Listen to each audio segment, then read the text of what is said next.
Hello two family, नमस्ते, प्रणाम, जय माता दी, हर हर महादेव। कैसे हैं आप लोग? उम्मीद करते हैं कि आप लोग बहुत ही अच्छे होंगे, बहुत ही मस्त होंगे। स्वागत है आप सभी का मन्नी मिश्रा के लोकगीत पर। मैं आप सबके बीच एक बहुत ही सुंदर, बहुत ही प्यारा हवन गीत लेकर के आई हूँ। तो प्लीज़ आप लोग से रिक्वेस्ट है कि आप लोग मेरे गीत को फुल वॉच कीजिएगा और अपना प्यार दुलार आशीर्वाद इस छोटी सिस्टर को भी दीजिएगा। तो चलिए मैं देर न करते हुए आप सभी को सुनाती हूँ हवन गीत।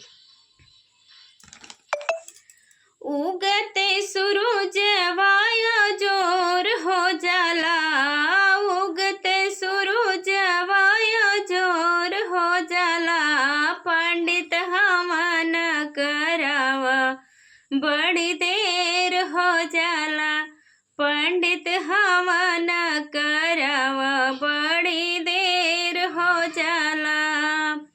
उगते सूरज वाया जोर हो जाला, पंडित हवन करावा बड़ी देर हो जाला, पंडित हवन करावा बड़ी देर हो जाला।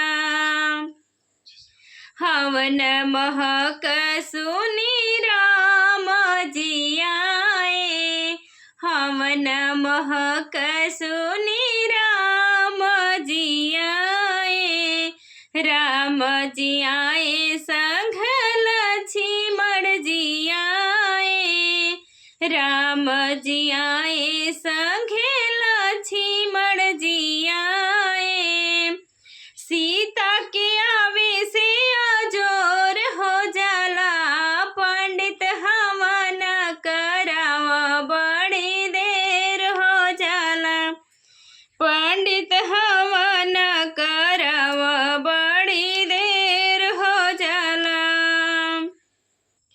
उगत सूरज वाया जोर हो जाला, पंडित हवन करावा बड़ी देर हो जाला, पंडित हवन करावा बड़ी देर हो जाला।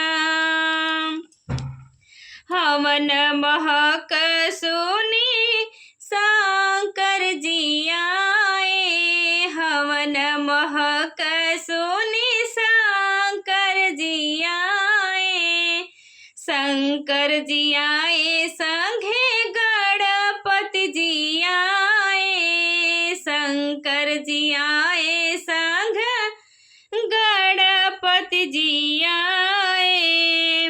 गौरा के आइले अजोर हो जाला, पंडित हवन करावा बड़ी देर हो जाला, पंडित हवन करावा बड़ी देर हो जाला। उगते सूरज वाया जोर हो जाला, पंडित हवन करावा बड़ी देर हो जाला, पंडित हवन करावा बड़ी देर हो जाला।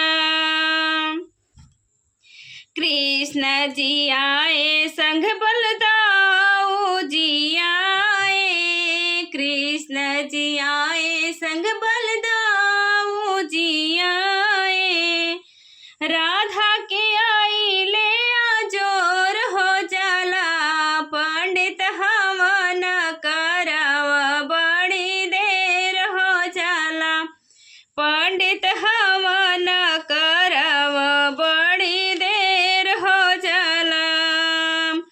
उगते सूरज वाया जोर हो जाला, पंडित हवन करावा बड़ी देर हो जाला।